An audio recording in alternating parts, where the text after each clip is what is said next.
কি করেছো? এই যে প্রথমে দিলাম ভাত, ভাতের সঙ্গে ভেঙ্গি ভাজা, তারপর তোমার ঝিঙে আলু পোস্ত। এটা তো আমার খুবই ফেভারিট। একদম ঝিঙে আলু পোস্ত আমার তো খুব সুন্দর। আচ্ছা, লবণ, লেবু, ভেন্ডি, ঝিঙে আলু পোস্ত। তারপরে তুমি যে সকালে কিনলে পাকা কুমড়ো, আলুর তো পোপা দেওয়া একদম আমাদের বীরভূম জেলার মানে খুব ফেভারিট খাবার এটা। হ্যাঁ, দারুণ খাবার। এমনিতে বাবার খুব ফেভারিট। আর হচ্ছে এটা কিসের? বলো এটা তো বিউলির কি ডাল। এটা? না, বিউলি মানে ওই ভাঙা কালো কলার ডাল।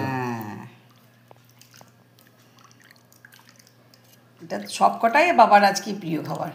মাছের বাবা টকটাই যেগুলো শুধু পছন্দ করে হুম, সবকটাই বাবার। খুব সুন্দর হচ্ছে। দেখি আর এটা এই কি? যে তুমি যে সকালে মাছটা নিয়ে এলে, ও, মাছের কালিয়া।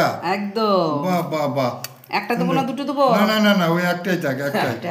বয়সকালে বেশি নয়। বয়স্ক লোক বেশি খেতে তাহলে চায় না। সর্বমোট কি দাঁড়ালো?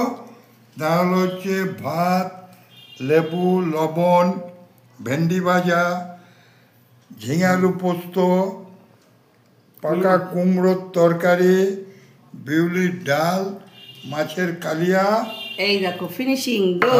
আর দই। দই বা দারুণ খাবার। প্রত্যেকটাই তোমার ফেভারিট। প্রত্যেকটি আমার ফেভারিট। মাছের টকটা হলে আরো ভালো হতো। বীরভূম জেলার টক একটা প্রসিদ্ধ খাবার। হ্যাঁ, প্রসিদ্ধ খাবার। পোস্তর সঙ্গে। হ্যাঁ, পোস্তর সাথে। তো যেগুলো পেয়েছি, যেগুলো করেছো আজকে, খুব উপাদেয়, দারুণ হয়েছে। সবকটাই আমাদের বীরভূম জেলা। সবগুলাই আমাদের প্রিয় খাবার, বীরভূম জেলার খাবার। ঠিক আছে, এবার আমি বসছি, আমারটা রেডি করো। আমি বসছি আর তোমারটাও রেডি করো।